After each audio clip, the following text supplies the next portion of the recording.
Yo, baby pop, here you comes and get me. I am so. Don't ever do that again. I'm so keeping that for our blooper reel at the end of the year. Thank goodness we have a better show than Jerry's rap. First off, huge news from Team Hendrick, one of Chase Elliott's team members under suspension, and Jerry Jordan has the details there. News came out that Eddie DeHaan, the spotter for Chase Elliott at Hendrick Motorsports, was charged with assault on a female and battery to an unborn child. Plus, the NASCAR Camping World Truck Series makes a fairly late announcement in their schedule as they're going to have to shift one of the playoff races. What's going on? Summer has the details on that. The second race of the playoffs was supposed to be at Canadian Tire Motorsports Park in Ontario, Canada. Plus, Zach giving us an update with the field being set for the Indy 500, Seth with all his iRacing news, and have we got some great predictions for the Coca-Cola 600. Don't go anywhere. This is The Kickin' Show. Good evening, race fans. Welcome to the Kickin' Show, the official podcast of Kickin the Tires. I am Jerry Jordan, the editor and supposed host of the show. We've got Seth Eggert, Summer Bedgood joining us tonight. Thank you, Summer, for being on. We appreciate it. And as always, Justin Schuoler out on the West Coast. And if you missed last week's episode of the Kickin' Show, you probably missed me because Justin kicked me off the show. He locked me out. He wouldn't let me in the Zoom call, and I couldn't, I couldn't say my piece. So, no, honestly, what happened was I was in Austin at COTA, and I told them to have a show without me. I'm sure they enjoyed it. I haven't watched it yet. I'm kind of afraid to. Oh, that's a good thing, right, Seth? I did hear Seth. Go ahead, Seth. Well, it's a good thing until the very end, and I specifically remember saying, I'm not sure I want to be a part of this at this moment. Then I definitely need to listen because I thought you said no comment. Yeah. So. Oh, he did at the beginning when me and Zach were going back and forth about, yeah, we're free to be us. No Jerry around. And then Seth's just sitting there like, yep, no comment. I don't think I'm too much of a taskmaster, and look, I've got big shoulders. I can prove it. Just read my Twitter feed today. Oh yeah. Talking about no comment. We had one guy that got suspended, but I don't know who got more heat, him or you. Look, I feel bad for Eddie DeHaan. I feel bad for the lady that's involved in this. But I have a job to do. And what happened today was news came out that Eddie DeHaan, the spotter for Chase Elliott at Hendrick Motorsports, was charged with assault on a female and battery to an unborn child. And those charges sound horrible. And if you read the headlines, it just looks bad. It gives you a bad look. It gives you a bad taste. But when you read the documents that I was able to get from the clerk's office, and we're going to go into some of the reasons why I left all of the information in there that I did. And I do want to apologize. I left a social security number in there early on and I didn't see it. I missed it flat out.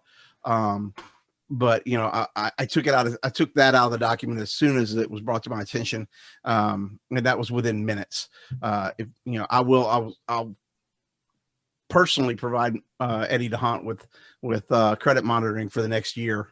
Because of that, if there's any concerns there, that was not my intent to put that out there. Just missed it. I've never seen it. I've looked at thousands of legal documents and I don't remember ever seeing anything like that on a warrant before, but let's go into that. And so what happened was Twitter was abuzz this morning that, Eddie DeHaan was facing criminal charges. I reached out to Hendrick Motorsports and waited for a comment. I reached out to NASCAR and I waited for a comment. And then I went to work doing what I do. And that's getting documents and searching. And there were people saying that the site was fake, that it was a made up, North Carolina state database that all these charges were not true. And I'm like, I didn't buy that, but there was some craziness in how you had to search in order to find the actual information. So that hindered, people finding what was going on and some of the information where the court case was. Once I got that information and I read it and I looked at it, I have a policy. And I think all you guys know this. If a case involves a minor sexual assault or domestic violence, I will not run the name of the victim. Okay. I ran the name of the victim. I ran the information of where the victim's address is and phone number. I did the same thing with Eddie DeHunt. All of these things I Google searched, they were already on the document.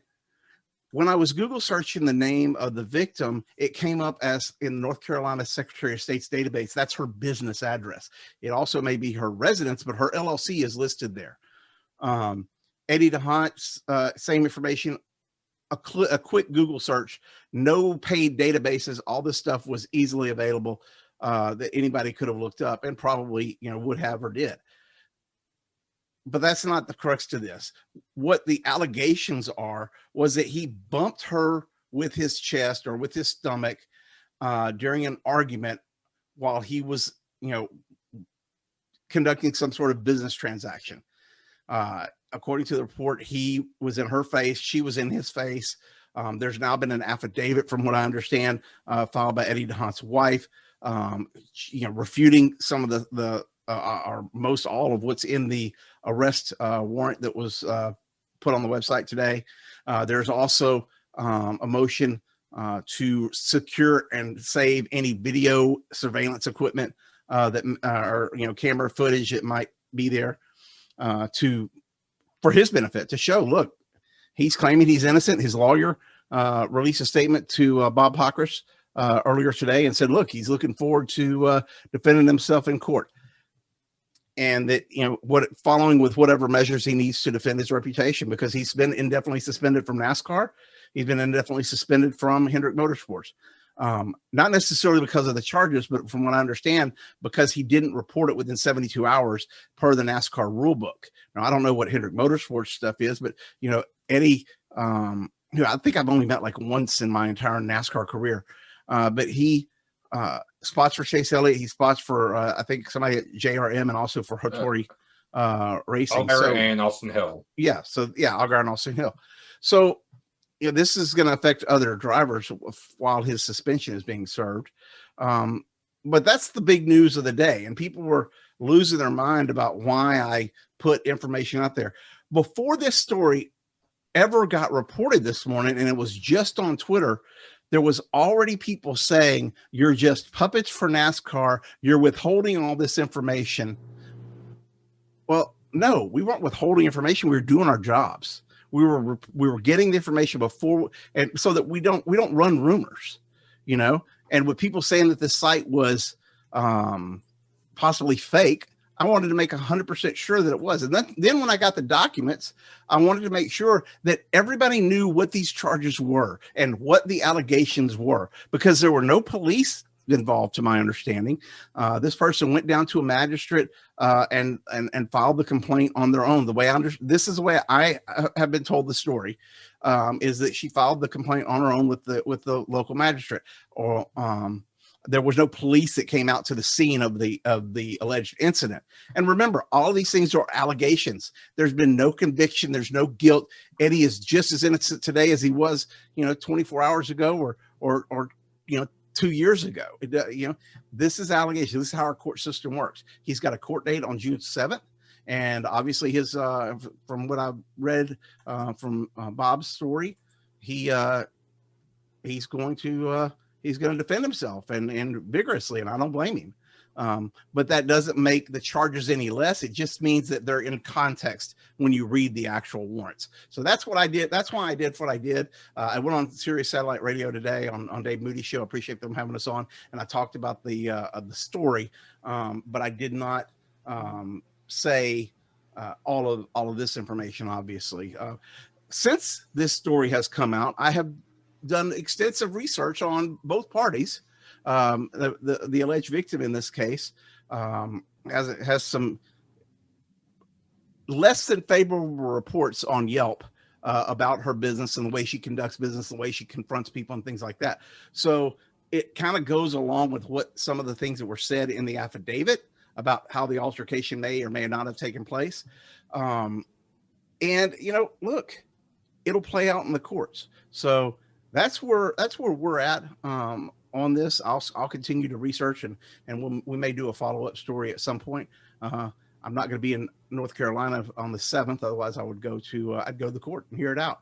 But you guys, what were y'all thinking when all of this was playing out? And Seth, I know that you were probably aware of the rumor before most everyone. We don't report rumors like that. Yeah, someone had sent it to me. Well, essentially sent me the allegation. Had to be about 11:30, maybe midnight this morning, and it came from this random Reddit post, and I was like, this doesn't make sense. For one, the Redditor was brand new, maybe 2 to 3 days old, as far as the account, and having at least known of Eddie DeHaan as a modified driver, a crew chief, a team owner, and a spotter, it just didn't make sense. That, and also the way it was worded on Reddit, I had to also figure out whether they meant Eddie DeHaan Sr., who we're talking about, or Eddie DeHaan Jr., who is Brandon Jones' car chief. So after about an hour and a half of digging, I stumbled upon the court case information along with some other information which I passed along to you, because as far as a story like this, I've never dealt with anything like it, and I knew you would probably be able to find more information, which obviously you have. And you know, as I said, it's a story. It's like any other article we do. Other than it is of sensitive nature. I do want to point out something. Somebody said, well, this woman was a victim. Well, she's an alleged victim, number one. 2, when Mike Wallace was assaulted at the concert over at Charlotte Music Factory, or whatever it's called over there, he went to the hospital. Everybody reported Mike Wallace was assaulted and the victim of an assault, and that he was seeking medical attention. Okay. Where does the double standard come in? Because this was a woman. It's not a, as I said on Series, it's not a beat down situation. This is a 2 people got in each other's face type assault. From what I can tell, it was during the pandemic on allegedly on September 7th of 2020. He may or may not have been wearing a mask based on what the affidavit talks about. When he was talking, you know, his spittle was coming out of his mouth. So Summer, from your perspective as a female, what is the double standard here? If we can release it on the information on the victim on a guy, where does the line for, and you can disagree with me, where's the line if it's a woman? Well, I don't know that I agree with it, but I think that a lot of women would say that they're more likely to, they feel like they're more likely to be the victim of an assault, especially one of a sexual nature or of a more violent nature than maybe a male would be. They'd potentially be more subjected to harassment. At least that's the perception. I don't, obviously off the top of my head know the data or anything like that. And I think the fact that she is or was pregnant at the time as well, correct? That's what the report says. So I would think that also sort of adds to the sympathy factor. Whether or not it's deserved, I don't know, but I think that's also maybe part of the double standard as, she's pregnant. So, that obviously maybe puts her, and at the very least, her unborn child in a more vulnerable position. So, I think that we should just treat people the same regardless of demographics personally. As a woman, yeah, I do, feel like I have to maybe sometimes look over my shoulder more if I'm by myself, or be more careful if it's nighttime and I'm out walking, all those sorts of things. But that doesn't mean in situations like this where there's legalities involved that we should be treating the situation differently and talking about it differently. She's an alleged victim. Eddie DeHaan is the alleged assaulter, and we don't really have much more information than that as far as what actually went down. So that, I think it's important in this situation to stick to the facts. And, I would point out that this is very common to when you're talking about a sexual assault or a domestic violence situation. It was none of those. It was not that. It was not a child involved. These were two adults. And if you read the headline and you just went with the headline without knowing the context of what was in everything, I think it's unfair to Eddie DeHunt to just leave that hanging out there like it had originally started out this morning all over Twitter. I think putting that information and then, you know, that led to some other things. You know, do you bring in the credibility of the accuser? You know, is there a history of other types of situations? Where does this come into play? And Justin, you're out in California. What you've watched this play out all day. So what are your thoughts? Yeah, and that's something you hope it's not, right? You hope it's not some false accusation, because that's just something terrible for everyone to be involved in. It just makes a terrible situation much, much more worse. And to go back on what you were saying, Summer, about the data, according to RAIN, it's 90% of adult rape victims are female. So it's definitely much more common on the female side. So, you know. Yeah.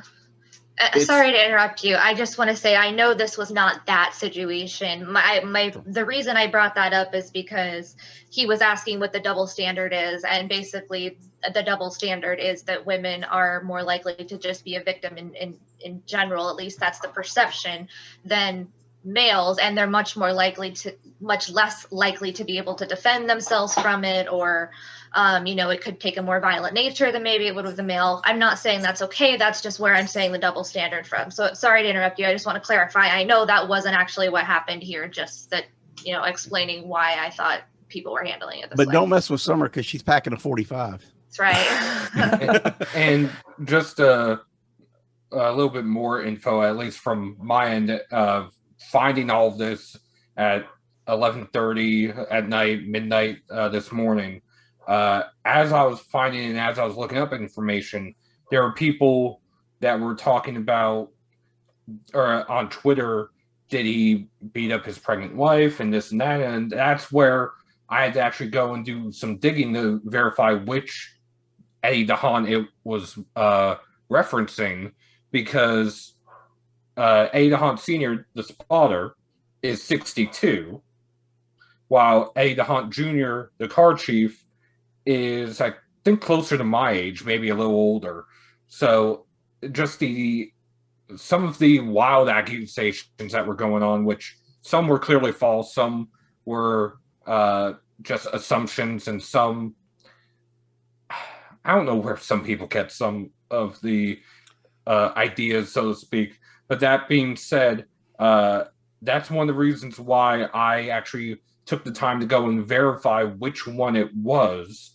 And it wasn't until I stumbled across some of the information I absolutely knew that it was Eddie DeHunt Sr. And the information's out there. Justin, you were going to weigh in. What were your...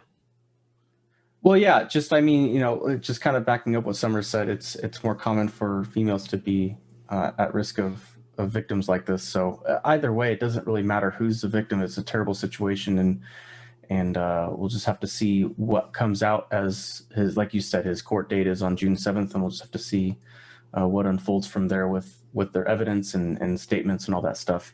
But the other part I saw too, Jerry, is people were starting to lash out at you about you posting that information on the kickinthetires.net website and with your article and all that stuff.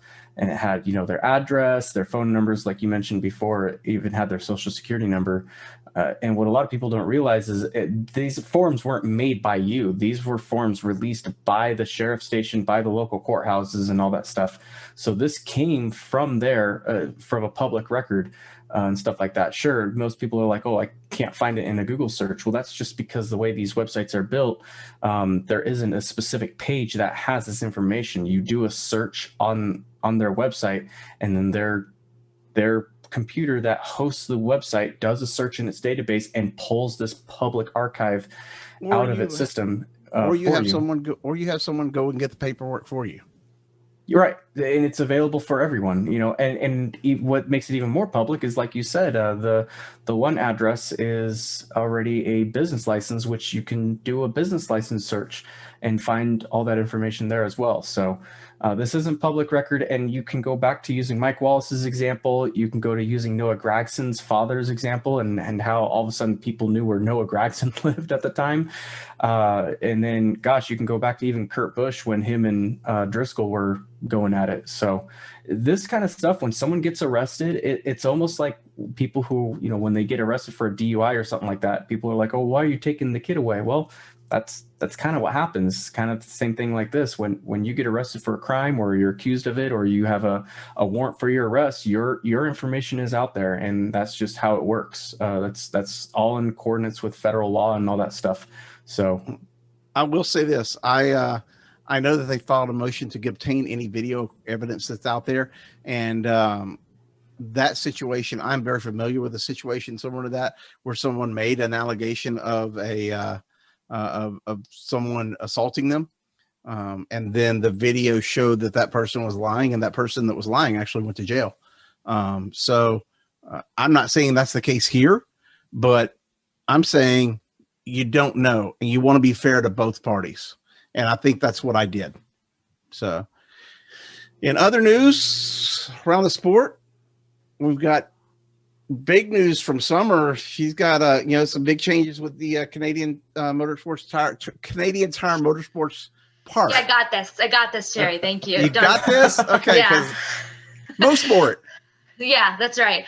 So originally what was supposed to happen is when the playoffs for the Camping World Truck Series start in August, the second race of the playoffs was supposed to be a Canadian Tire Motorsports Park in Ontario, Canada. It was supposed to be the second race of the round of 10, so the second of 3 races. And so while the United States is kind of opening back up now, and there's fewer and fewer restrictions, and places are dropping their mask mandates, Canada is still very much under basically lockdown. Especially in the bigger cities. Ontario is really bad right now. So due to that, and COVID-19 still being a real issue and not appearing to go away anytime soon, at least not to the degree that it has in the United States, NASCAR decided that it was best to move that race. Didn't want to, well, first of all, my understanding is Canadian Tire Motorsports Park cannot operate anyway. But I think that NASCAR just doesn't want to wait until September to see if it's going to open back up. So instead of racing at Canadian Tire Motorsports Park, and for the second race in the round of 10, we're actually going to see the Truck Series race at Darlington Raceway. And that's going to make that weekend a triple header weekend. The Xfinity Series is going to race on Saturday. The Truck Series is actually going to race on Sunday before the Cup Series race. So instead of seeing a road course race, we're going to get to see them race at Darlington. We're going to get to see all 3 series at Darlington, which, on one hand, obviously, I hate it for the Canadian fans. Canadian fans are, for a sport mostly based in the United States, Canadian fans really love them some NASCAR. So I'm sad for them, and I hope things get better in their country and things start to open back up like they are here. But I don't know that anybody's going to complain about another race at Darlington. So I know I'm personally looking forward to that. So round of 10, what it'll look like now is on August 20th, they'll race at Gateway. On September 5th, they'll race at Darlington. And then to close out the round of 10, they'll race at Bristol on the 16th. So no Canada, Darlington instead. So are you going to add on? Who's going to cover this for us? Who's got dibs on triple header weekend at Darlington? Me, I think I could do it. Oh, Zach's here. Yeah, and if Zach can't do it, I'll take it. Summer, you want to go too? I mean, it sounds like we're just going to make a party out of it, right? So now me and Rachel got to fly out there, right? We're going to all come to Kansas and see, because your town is hopping. Oh yeah, maybe the sidewalks get rolled up at 9 around here. I don't know about that, but we can certainly do some tailgating at Kansas Speedway. Turn Kansas into Talladega. Hey, that'll work. They won't know what hit them. Well, Zach, what you got to? You on the movie set or something? Yeah, we ran a little bit late, and I felt like getting dinner afterwards. And as soon as I got to my table, I'm like, "Oh man, the podcast is tonight." So it was going to get close anyway. It was almost 9 o'clock, but yeah, I'm here. I definitely didn't want to miss this show after a crazy weekend at Circuit of the Americas, and even one of the biggest weekends of the year. We don't have Monaco for this weekend. That's past, but we got the Coke 600, the Indy 500. So much to talk about. Didn't want to miss it. Have you paid attention to Twitter today? I haven't opened my Twitter since 2017, Jerry. Oh, okay. That's a good thing. You are lucky, brother. I'm thinking about following your lead. Hey, You should be a therapist because you give some great advice. Don't open Twitter after 2017. Yeah. Zach, I will say this before we get into much more in the show. I think we got to go to Justin in a second for the top 5 fan vote, but we're coming for you, brother. We're coming for you. Well, Christian is at least. I jotted at the points. They're getting a little close. I'll give him that. I'm within 30. Well, Denny just didn't have a good run this past weekend. I was watching him. He had an early spin. I'm like, okay, Denny is one of the best guys when it comes to having a comeback. And he was getting up there. He got up inside the top 10, but when that rain hit, he just wasn't. I forget where he finished, but he wasn't running well. I should have just not picked anybody and got a 10th place. Well, we'll get to the COTA review in just a few minutes. Justin, top 5 fan vote. What do you got for us? Yeah, so NASCAR.com gave everybody an update on the fan vote for the All-Star race coming up here at Texas Motor Speedway, and currently in the top 5, just in order alphabetical, so this isn't any particular order other than that. But we have Chase Briscoe, Matt DiBenedetto, Eric Jones, Daniel Suarez, and Bubba Wallace. I think that's a pretty familiar top 5 we've got, but I want to ask you guys, pretty much everyone, so maybe we can start with Zach since he's the new guy in town here. Who would you swap out for another driver to make your top 5 for the fan vote? Can you name them again? Name them one more time for me. Yeah, so we have Chase Briscoe, Matt DiBenedetto, Eric Jones, Daniel Suarez, and Bubba Wallace. Those are pretty good ones. Those are pretty good ones. Yeah, I can't say I'm surprised that those are the 5 that I feel like are definitely going to be in the running. I mean, now that Chase Elliott's kind of out of it, he was in it for a little bit there, and so was Larson and those guys. But it definitely made the Open one of the best races of the year. But that's tough to say. Maybe McDowell's not. No, but he's in it, right? Because he won. Yeah, he's in the All-Star race because he won. He's in it, yeah. I don't know who else I would pick. I'm trying to think about guys who aren't already locked in, guys who haven't won this year. Almirola, he shouldn't be in it, right? Correct. He is eligible for the fan vote. Sorry, my animals are playing. No, you're good.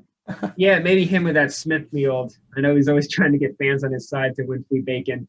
Maybe put Almirola in there, but I don't know who to take out. Those are really good. Those are very popular fan drivers for sure. Seth? Well, if I had to take one driver out and replace him with somebody else, I'm pretty sure I'm going to make one fan base hate me right now and one fan base love me right now. So I'd swap out Chase Briscoe for Timmy Hill. Yeah.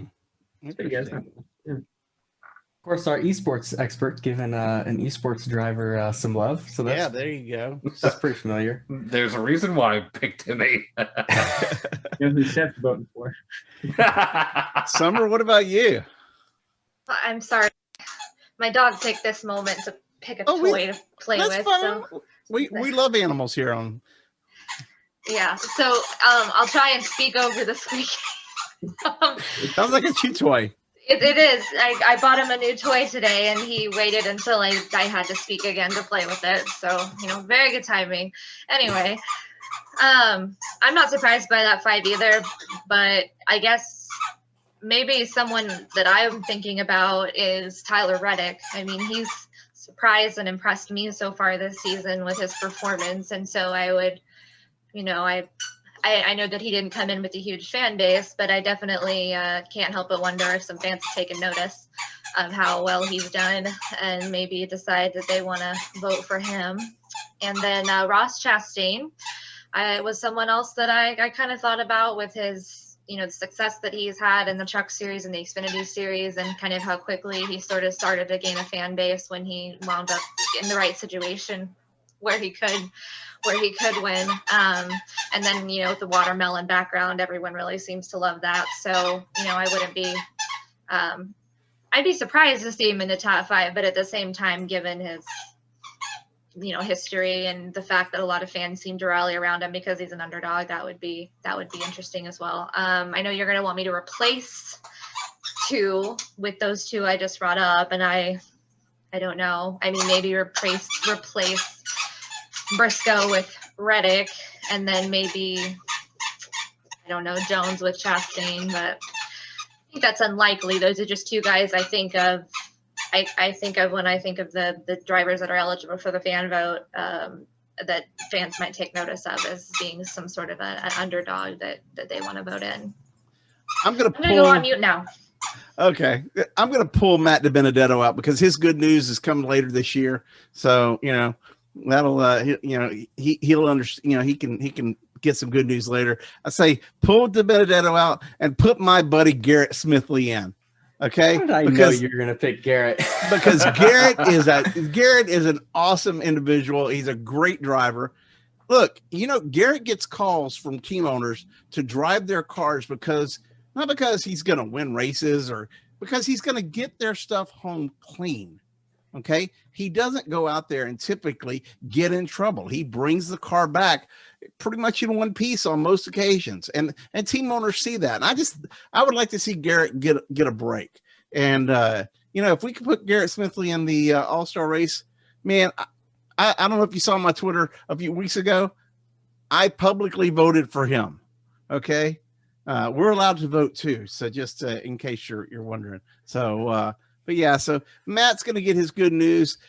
Some of his good news already came in that Brad Keselowski's leaving Penske. So we're pretty sure that what's going to happen over there. I mean, we could be wrong, but I'm thinking, somebody goes in the 2 and DiBenedetto stays in the 21, or Matt goes in the 2 and Cindric goes in the 21. Not sure how it'll play out, but you can bet it's something like that. We'll have a couple comments from Joey Logano later on that Brad Keselowski information. But that's my pick. Garrett Smithley, I'm pulling for you. So if you want some of the other drivers that are eligible for the fan vote that we did not mention, Anthony Alfredo, Chris Buescher, Josh Bilicki. I don't think we mentioned Austin Cindric, but he's also eligible. Joey Gase, Quinn Houff, Corey LaJoie, BJ McLeod, Ryan Preece, Ricky Stenhouse Jr., and Cody Ware. Yeah, and Chris Buescher was going to be my pick because if you remember earlier this year at Homestead, he was running away in that first stage. I think he led 57 laps in that race, won that first stage. He might not need a fan vote. And he's a Texan. He's a Texan. So anyway, if you haven't voted yet, just go to NASCAR.com/ I think it's favorite. I think it's NASCAR.com/favorite. Yeah, or no, fan vote. So it is fan vote. I think favorite was vote for another thing. But if you go there, you can vote for your favorite driver, and your fan vote will go to getting them into the All-Star race. So be sure to get your votes in. NASCAR hasn't really announced the exact deadline yet, but usually it's like a couple hours before the race. I'll be at Texas Motor Speedway. You can, if my Twitter account doesn't get blown up, and I get removed or something, I'll be there and tweeting from the track. Voting will end at noon Eastern time on Friday, June 11th for the fan vote. Summer's got her stuff together. Boom. She studies. No, I have my phone. Don't tell me. All right. Well, that'll be fun. I know the fan vote's always a fun thing for everybody. But another fan favorite, I guess you could say, is Josh Berry. He was a huge fan favorite for all the late model drivers out there, and after his win at Martinsville, even more so. But it's just been announced, just earlier, Seth, you think you said like an hour or two ago, but he's going to be racing for Jordan Anderson out at Mid-Ohio. So that's a pretty big news there for him taking that seat. Yeah, and that will actually lock the 31 Xfinity car into the Mid-Ohio race because there's a rule in the Xfinity rulebook, I believe it's also in the Truck Series rulebook as well, where a winner from whether it's this season or the previous year, as long as it's within the calendar year, that they would be locked in to the race if they don't already have a spot. So with Jordan Anderson's team missing Daytona earlier this year, they qualified for COTA. They ran well, scored 38 points with Tyler Reddick. Right now, they're 21 points out of the top 40. And it's only the top 40 that is guaranteed a spot with races that there's no qualifying at. So with Barry's win, that would bump him in. And as of right now, it bumped the number 13 MBM Motorsports, that's Carl Long's team, out at Mid-Ohio. That's regardless of whatever the 13 does, or for that matter, the Bassett Racing 77. Because both Anderson and Bassett are 21 and 25 points behind the 13, respectively. The 13 is 26 points behind Jimmy Means. So unless they're able to have a miracle weekend and outscore Jimmy Means by 27 or more points, the 13 will not be racing at Mid-Ohio. And that, in turn, with that point swing that would build up over time, might lock out the 13 until Nashville the next time there's qualifying for the Xfinity Series itself. I was just about to say, when is the next qualifying? But yeah, that's a long time to be sitting at home. I believe that would be 3 to 4 weeks, which Jordan Anderson's been sitting at home for about 2 to 3 months. No, he hasn't, because I saw him at COTA. He was spotting. Well, his Xfinity car has been sitting at home for 2 to 3 months until COTA. How about that? Okay. Because I saw him. He was going up to the spotter stand. You know how I know that? Because I walked with my broken ankle all the way up that hill from Media Center to the turn one so that I could get that video that we put out there of the first lap in the Xfinity race.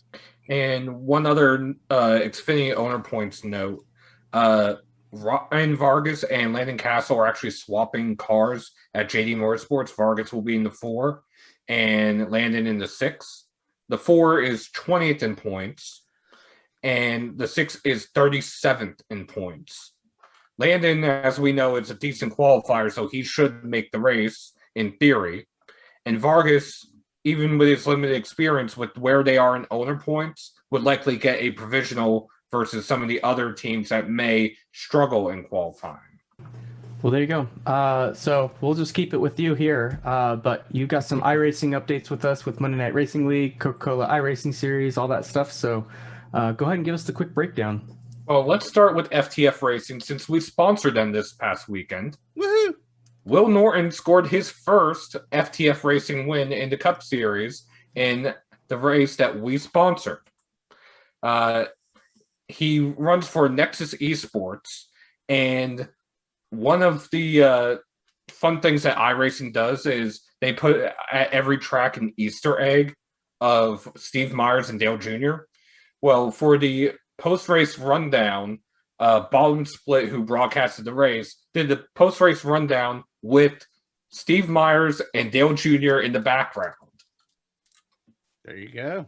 Will Norton, like I said, won the race. Brandon Hawkins finished second. You have a handful of Coke Series drivers that finished in the top 10. Ryan Dessette in 5th, Michael Guest in 6th, and Jake Matheson in 9th. Fast forwarding to Tuesday night for the Coke Series, Ray Alfala, who's the 4-time series champion, pressed the panic button, and it must have worked because he went on to win the race. He entered the race 37th in points out of 40. And driving for Joe Gibbs Racing in the Rowdy Energy number 51 Toyota Camry, he had some connection issues early in the race, hung back, and got a timely caution when Ryan Dissette's monitor shut off, and he crashed on the backstretch. Denny Hamlin's daughter went over there. Maybe. But I thought you said his mother shut off, and I was like, what are you talking about? I know, that's my accent. Anyway, that set off a chain of events. There were multiple multi-car wrecks. One took out Garrett Maines. One took out Bobby Zelensky. It came down to, at least it looked like at first, it came down to Ray Alfala in the Space Station Gaming number 11 looking for his first career win. And Ryan Luza, who won the 2017 championship, if I remember correctly. Except Luza burned up his tires. Malik Ray, who I will say is a former teammate of mine on iRacing, got out to a good 4 or 5 car length lead. Then Ray Alfala, who saved his tires on the final run, just came through the field, passed everybody in the course of about 2 laps that was in the top 5, and won by 2 seconds. It's the first time that Rowdy Energy is in victory lane on iRacing in the Coke Series. Ray jumped from 37th in points to 31st. Malik jumped from 34th in points to 27th. The way iRacing works, as far as being in the playoffs, you have to be in the top 20 in points. So, for if you have a win, so Ray Alfala still has to gain another 11 spots. He's somewhere around 35 points out, and you also have to be in the top 20 at the end of the season. Otherwise, you're relegated to the Pro Series, where they run the Xfinity cars, which is a qualifying series. Which that runs during the off season. So right now there's a big fight in that. There's 6 races left in the regular season. They go to Pocono next in 3 weeks. And then after that, it's their playoffs. Meanwhile, over in Monday Night Racing, it was the Indiana 5K or 500K at Indianapolis Motor Speedway with the Indy cars. There was a massive wreck on lap 1 because of ARCA Menards East Series, or actually ARCA Menards Series driver Nick Sanchez spun off of turn 4 into the pit wall and back into the field. Jerry, you're still not involved in those wrecks at all? Me? No, I'm not involved in any of those wrecks. Oh, okay. That's Monday Night League? Yeah, no. Yes. No, nope. I got swept up, and I wish those guys well. You know, maybe one day I'll go back and race with them, but I won't be involved in any wrecks because I'm practicing. But I got swept up in that one. I had nowhere to go. I got ran into the back after I swerved to avoid somebody else, which that's a racing deal. A couple cautions later, I got involved in another wreck when the driver in front of me, Mike Clay, who covers the NFL for ESPN, his VR shut off, his virtual reality headset shut off, so he stopped turning in turn 1, took off my front wing, got that replaced, recovered from 28th all the way up to 8th with 40 to go when I got caught in Ford Martin's aero wash. The car swapped ends and I spun into the wall. Had no warning, used the last reset I had, climbed from 23rd to finish 15th. Who won the race? Adam Cabot. He doesn't care.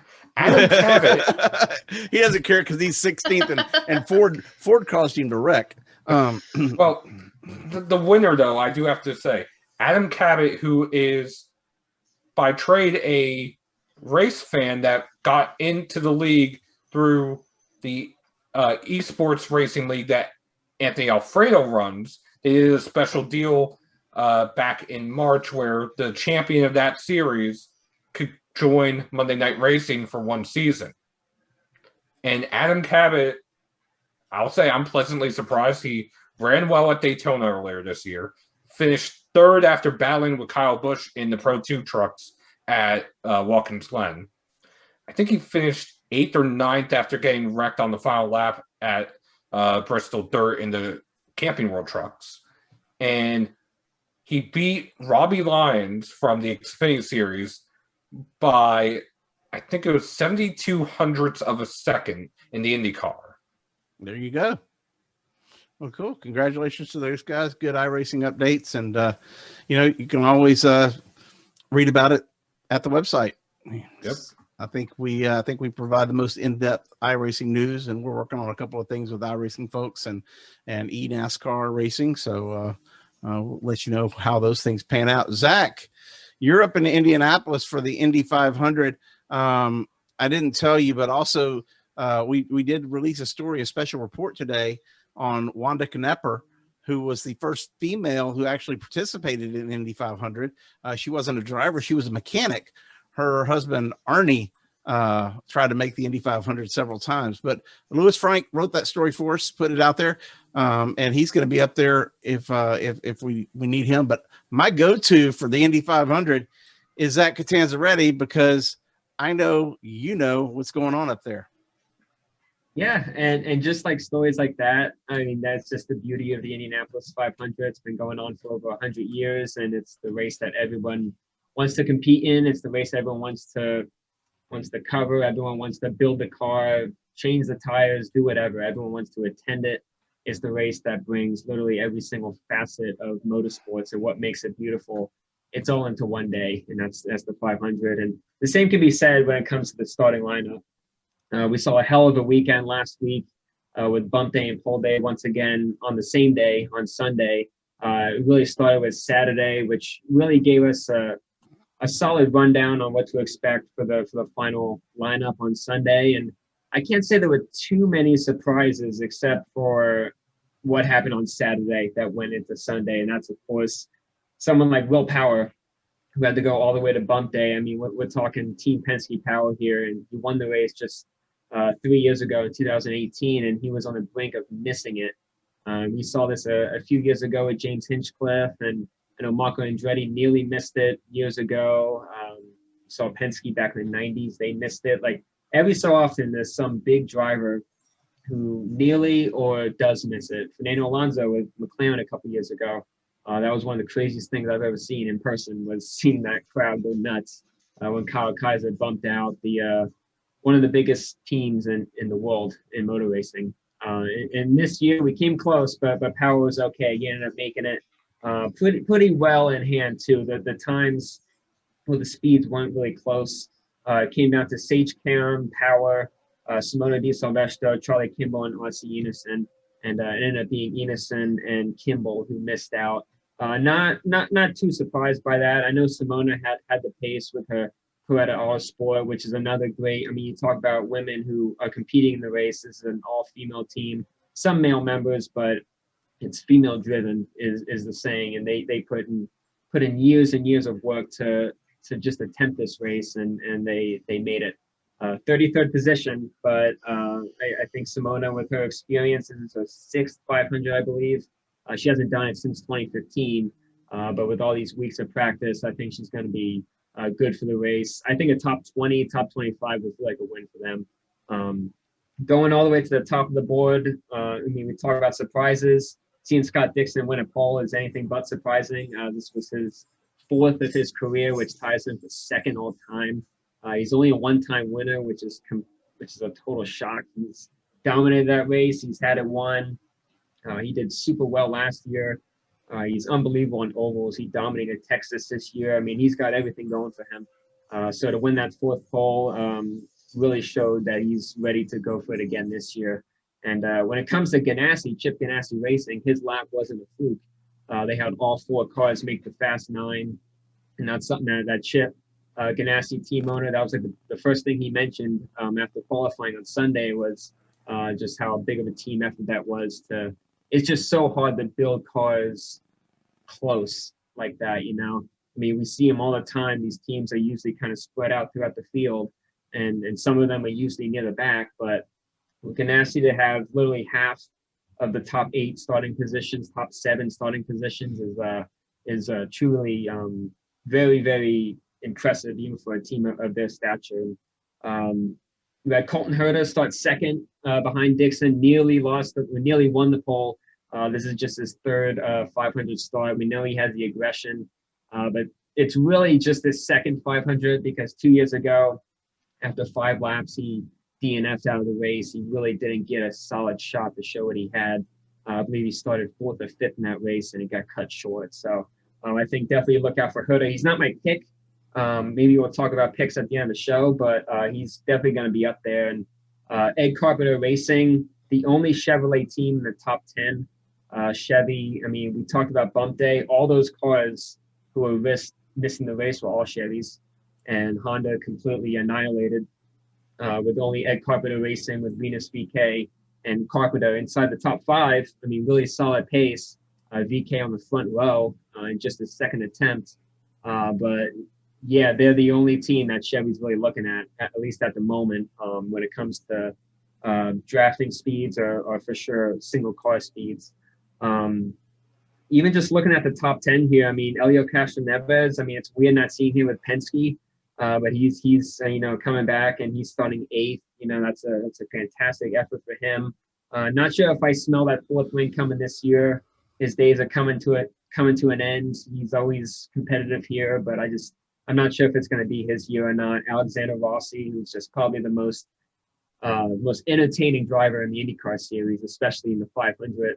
Shocked he's only won it once, but he has been up front. He's pulled off some of the most incredible passes we've seen a couple years ago. I mean, he was the guy who everyone was watching. He's starting back in 10th.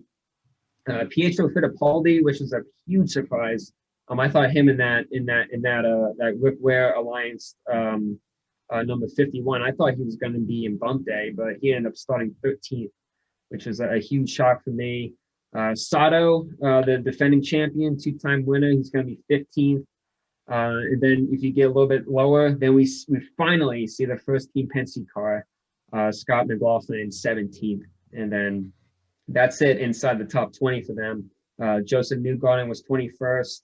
Simon Pagenaud, 2019 champion, and 26th. And then Power, of course, down in 32nd. I mean, it's a total shock to see next to no pace out of arguably, or I guess by the stats, they're the best team in the history of the 500 with 18, 19 wins or whatever it is. And they're going to want to bring home a good result, because they got the guy who owns the series, he owns the sport, he owns the racetrack. I mean, if you're driving a Penske car, you got to win an Indy. So he owns the game, he owns the ball, he owns the court, he owns the team. Yeah, I mean, you definitely want to bring home a win for the captain, Roger Penske. I guess there goes the accusations that there's going to be favorites played with Roger owning everything, and they're kind of sucking wins for the 500 so far. Yeah, Chip Ganassi just stepped in and went, hashtag I like winners. And speaking of winners, I do want to mention, and this is a stat that one of my friends, Frank Santorowski over at Drafting the Circuits, brought up about a week or two ago. Every 10 years, whether it's 91, 2001, 2011, it's almost been a trend that in 91, it was a 4-time winner. Then in 2001, you had a first-time winner. 2011 was a 2-time winner of the Indy 500. So based on that trend, we would have a 3-time winner of the Indy 500 this year. Which is that possible with the current field, Zach? Is I know Soto can do it. That's right, Soto, yep. Who else is a 2-time? I know there's a lot of 1-time winners like Kanan and Dixon and a few others. What about Montoya? Montoya, yep, he'll be a 3-time winner. He won it in 2000 and then 2015.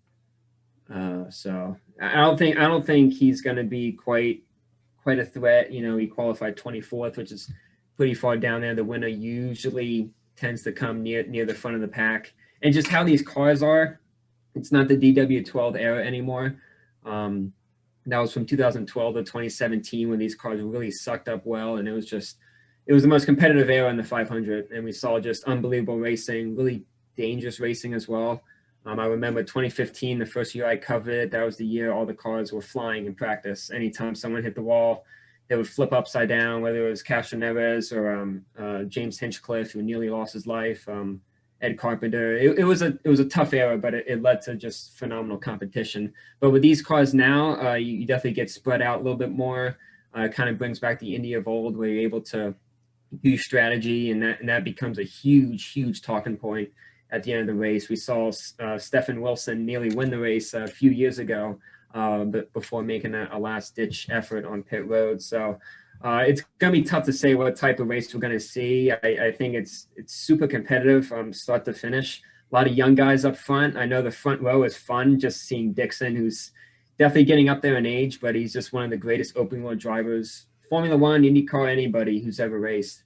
And he has a 20-year-old, I believe, in VK in third, and then 21-year-old Herta. So whether the experience is going to outweigh that kind of grit that we see from young drivers, it takes experience to get it done here, per the record book, but we can always see a surprise. I'm picking Colton Herta. It's a good pick. That would be my Indy 500 pick. I'll give that. I don't know if anybody else is picking Indy 500 picks, but I'm going to pick Colton Herta just for that. But we do have other picks coming up, and you're 30 points ahead of me, Zach. And we're, like I said earlier in the show, my driver came in third. Yeah. Rachel's driver came in second. And Justin won the race. We got to give him a bone every once in a while. And Sarah's driver came in. That's the impressive pick, Justin. Oh yeah, I picked one way out in left field. Totally. Yeah, yeah. That was aggressive there. Seth, go ahead and give us the rundown so we can do that and recap. I just want to recap COTA real quick because we've got some drivers going to talk to us. We're gonna hear from Kyle Busch and his thoughts on the rain, as well as Joey Logano talking about how he learned of the situation with Brad Keselowski and how he goes forward, basically how he goes forward from this point with Brad Keselowski buying into Roush Racing and becoming a team owner over there at Roush Racing in 2022. So that was the big news that Jim Utter broke at motorsport.com last week. And I asked Joey about it, and this is what he had to say. Obviously, I mean, you look at what happened last year and then, only a one-year term, and you can kind of see the writing on the wall for the most part. Whatever he does and everything ends up, I don't think anything's actually been officially announced. So, I think, definitely an interesting period for us at Team Hendrick, for Brad and his life. And since everybody was up in arms over racing in the rain, is there a way to fix it? Other series race in the rain, IMSA, IndyCar, F1, you name it. NASCAR should have, in my opinion, done something between the Roval race with the Xfinity cars and the Austin race with Cup and Austin with Xfinity. They should have done something to knock that rooster tail down from the rain. But one driver after the race, Kyle Busch, had this to say about the action on the track and how he felt behind the wheel. I don't know. We had super pace early on. We were really, really good, and then once it got where it was raining heavier, we lost pace to the 9 and those guys, and we were going to finish third. And I thought the tires were killed, just how bad it was driving with how wet it was, and so we came in to try to get better tires to try to carve through the wet, and that didn't do anything. So we cost ourselves 7 spots, but it is what it is. Have they waited a little bit longer to try to see if this lets up or anything? Are you good with it? It's been 4 hours, bro. Like, enough's enough. White flag, wave it. Was any of it fun for you though? Yeah, I mean, it was fun for a while there earlier when it was just sprinkling, but once it got too heavy, it was dangerous. It was treacherous. And there you have it. I think they made the right call. I think they made the right call to stop the race, but I think they should have went back to racing but what they were expecting more rain, but it didn't come. The heavy rains didn't. They kind of stayed away after the race was called. That sucks. However, they were under a time crunch. There's no lights at COTA. They had a lot of fans. I mean, that place was almost sold out. If you look at the photo gallery that I'm going to put up tonight from COTA, from the Cup race, it was packed. So people in Texas were tired of being locked up because of the COVID pandemic, and they came out in mass at Circuit of the Americas. Should they have stopped the race earlier when it was wet? Probably so. I don't think that is a cure-all or the answer to what happened with Cole Custer.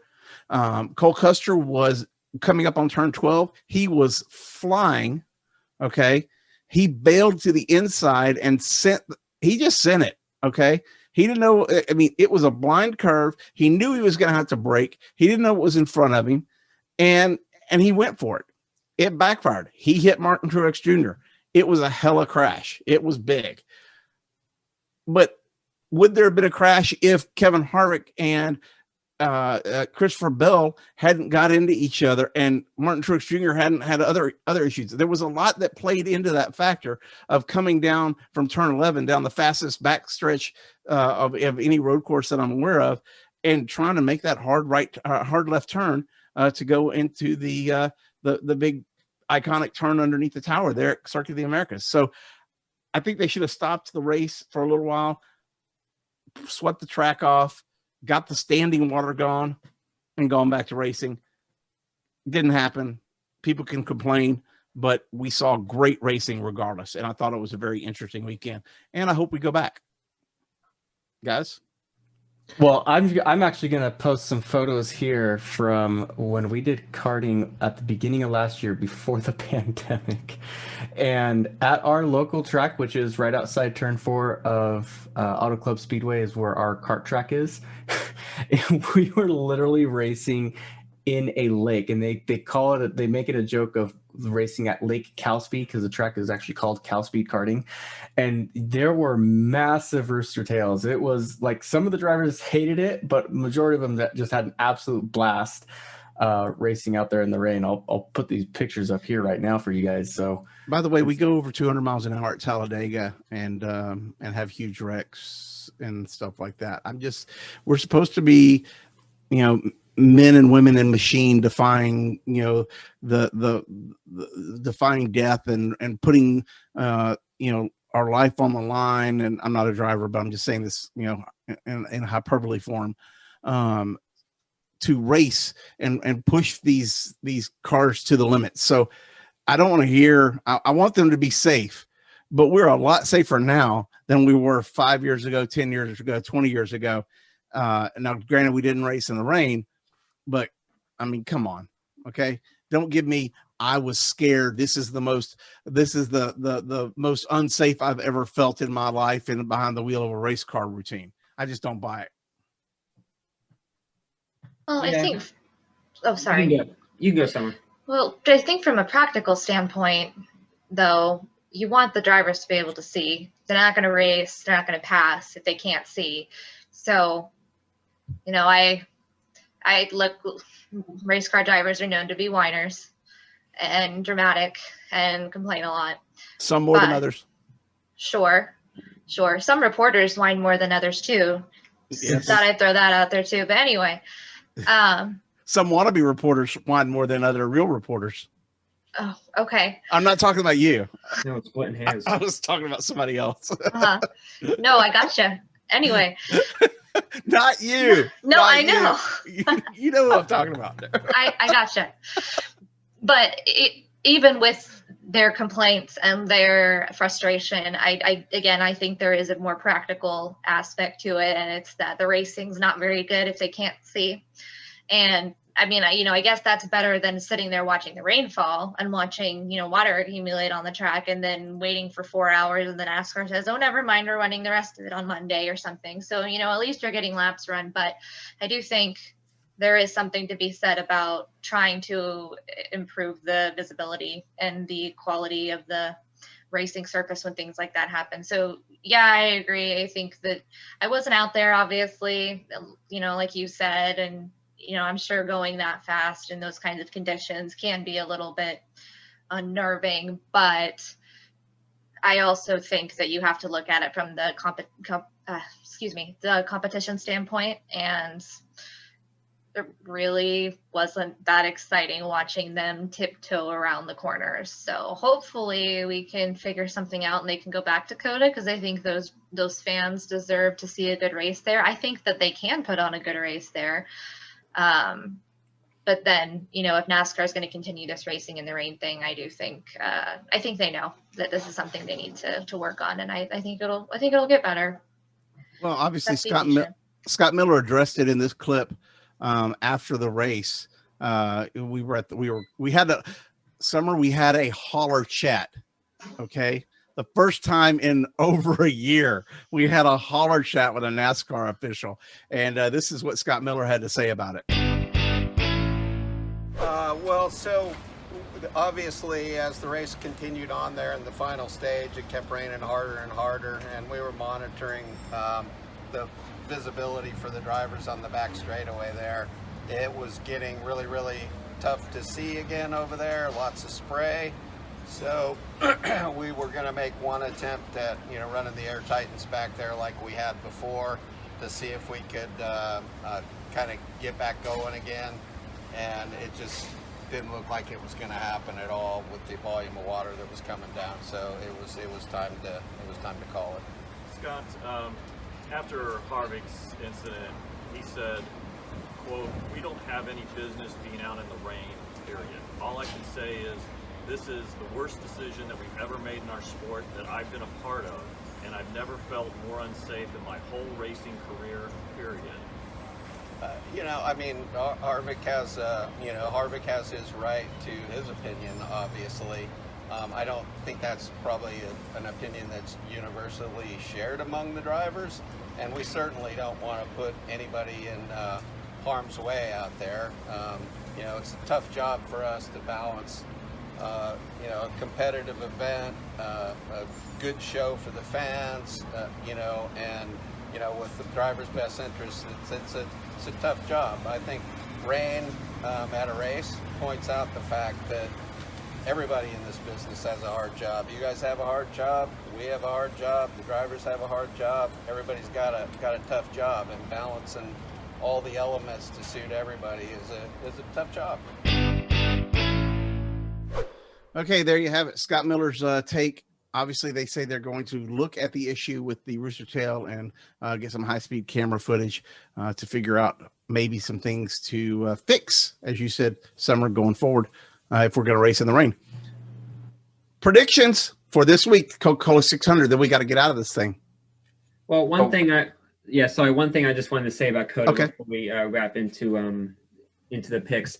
I saw what Miller said there and what a lot of the drivers said. I mean, I loved the race. I really enjoyed it. I mean, it was something new. I really enjoyed the switch from slick tires to wets, and if you made a mistake, you were punished. And I like when we see that in auto racing. I mean, we saw Kurt Busch go flying off the track. He went straight off the track all because he just broke too late. Dude, that was an awesome save, though. It was insane. Like, they were replaying it slow motion. He cut underneath Kyle in between two cars. They somehow didn't get stuck in the grass or the gravel. Again, just moments like that where someone makes a mistake and they're punished, and it was difficult, and drivers were pushed to their limit. And yeah, some guys weren't happy about it, but usually in the sport, I mean, you go into turn one at Darlington or Phoenix or somewhere, and you get loose, you do that, and the car straightens itself out, and you're okay. Like, you don't see that many mistakes anymore. And that's a credit to the drivers. These are the greatest stock car drivers in the world. Always has been, always will be.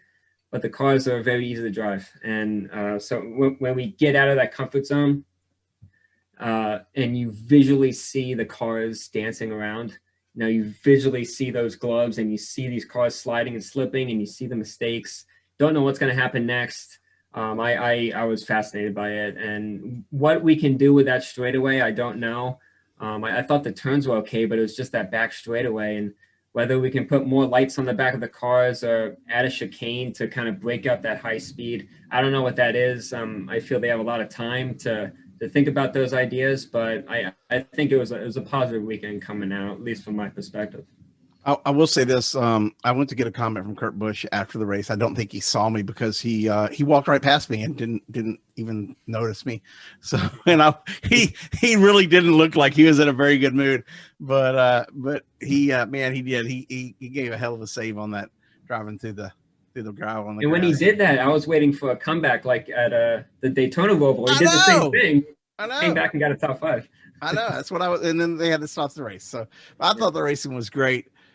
I enjoyed it because I was afraid going in that if it was that Kyle Busch would run away with it. I really was. I was that was my fear, that Kyle would get in there and just stink up the show. But it didn't happen. Chase Elliott got the win. I don't think there was a conspiracy. I just think it happened. Right place, right time. So 600 predictions, Xfinity predictions, truck predictions. Who goes first, Seth?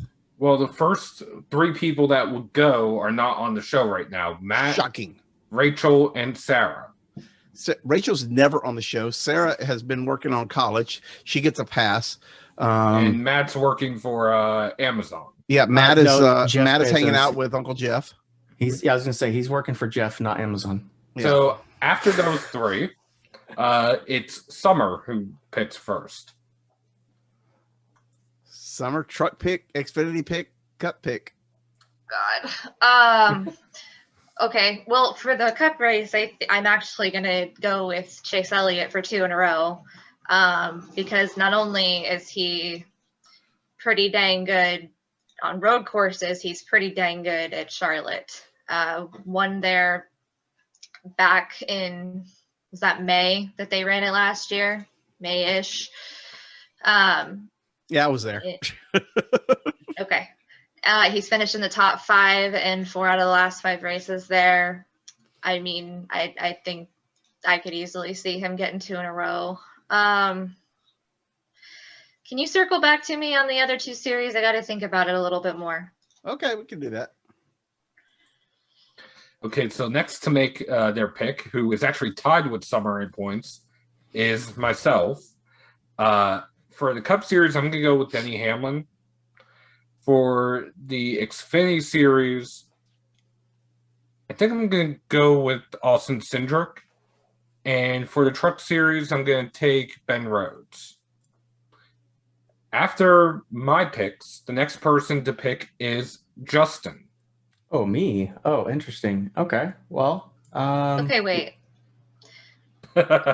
How Seth, don't you play like every week? Yes. Oh, she's calling you out. So how I haven't played maybe like 2 or 3 times this year, and you have the same amount of points as me? What we've been doing to make it fair, if you're not playing, you get 10th place points. So sometimes it's just better to not pick. I mean, I was going to say, maybe I don't want to pick then on the other 2 series. Well, they don't count for your But points. they don't count yet, not until the playoffs. Okay.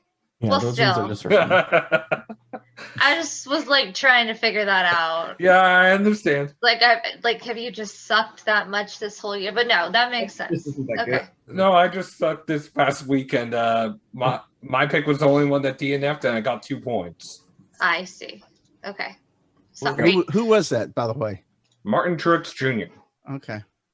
He wasn't the only one that Ouch. DNF'd. I was the only one who picked somebody at DNF. Oh, okay. I was going to say, Yeah. because the one that was whining about being unsafe behind the car also got a DNF. But of our picks, I was the only one who DNF'd. Anyway, Justin, it's time for your picks. All right. Well, I'm gonna go for a stretch and go for a little fun with the Truck Series, just because it doesn't count, and that's kind of our fun group. We have one guy who's an ARCA regular going in with a Kyle Busch truck and has one start already this year with a top 10 finish, and that's Drew Dollar in the 51. So I'm gonna pick Drew Dollar to have Drew Dollar another make you strong holler. one. Did you hear that? Drew Yeah, Dollar made you yeah. holler. I tweeted that the Yeah. other day. Oh my gosh! Oh boy, It was epic. this guy. All right. All right, and then in the Xfinity Series, let's see. Who do I want to pick just for fun? You know what? I'll go with Brendan Brown. I think that team's going to get something done in that number 68 Chevy. So look out for the Brandon Built Foundations car to have a good strong run. And then for the 600, when it comes to Charlotte, like you said, Summer, you can't go wrong with Chase. You can't go wrong with Hendrick Motorsports. I think the other group you really can't go wrong with right now is Team Penske. Obviously there is the quadruple effect of the whole Toyota camp out with Joe Gibbs Racing. But, those guys just really haven't been that consistent other than Martin Truex Jr. with those 3 wins. And then Denny Hamlin getting strong ones regularly, obviously. But I'd have to say Team Penske is really kind of the other one that's really consistently up front, getting some top 5s, top 10s, whatever it might be. So my pick is going to be Ryan Blaney in the number 12. Okay, and the next person to make their pick is Jerry. All right, in the truck series, since you picked my pick, I am going to go. Who? Me or Summer? Seth picked my pick. He picked Ben Rhodes. Yeah. I'm going to go with Sheldon Creed. Okay. And in the Xfinity series, has anybody picked Harrison? No. I'm picking Harrison Burton. Well, that's who I was going to pick. And man, this is a tough one because, I've been giving him grief all show. How hard is it? And I'm seriously thinking about picking him. Man, this Corey LaJoy, right? No. I'm going to go with the 4-car with Kevin Harvick. Wow. Jeez. Okay, then. Well, he's not here, but the next person who would normally pick would be Christian. I do have picks from Christian. He did send those over to me. So for Christian Coeli, he picked ARCA, an ARCA Coley. driver. Oh, Coley. Oh, well. You Californians can't talk. Hey, Pennsylvania's the one that can't pronounce Lancaster. Lancaster? What the heck is that supposed to be? Anyway. Christian, Christian. I'll just leave it. I already forgot how to pronounce his name.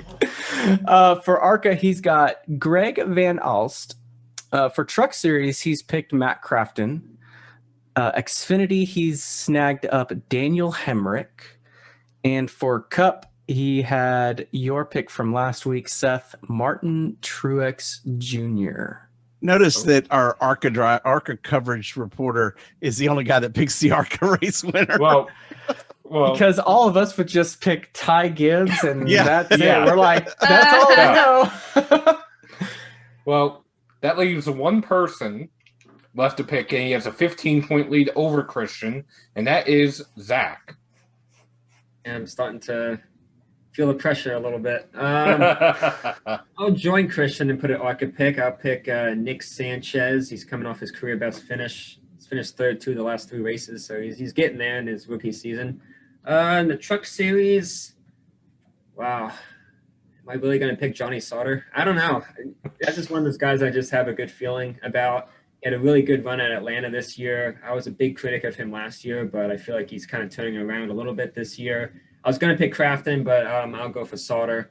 For Xfinity, did someone pick Allmendinger? No. No, I'll go for him. He's been really good on mile and a halfs. Pretty much the only guy on that College team who can win on mile and a half. So he did it last year. He's done it this year. So I'm going to go with Allmendinger. And for Cup, I'm going to go with Keselowski, the defending 600 champion. He's won there one time before. So I'm going to go with Brad to get win number 2 in the 600. That was actually going to be, I considered picking Brad, but I do think I need to show some love to Mr. Harvick. I just got a good feeling that they may be able to turn some things around. It's a long race. They can work on their car.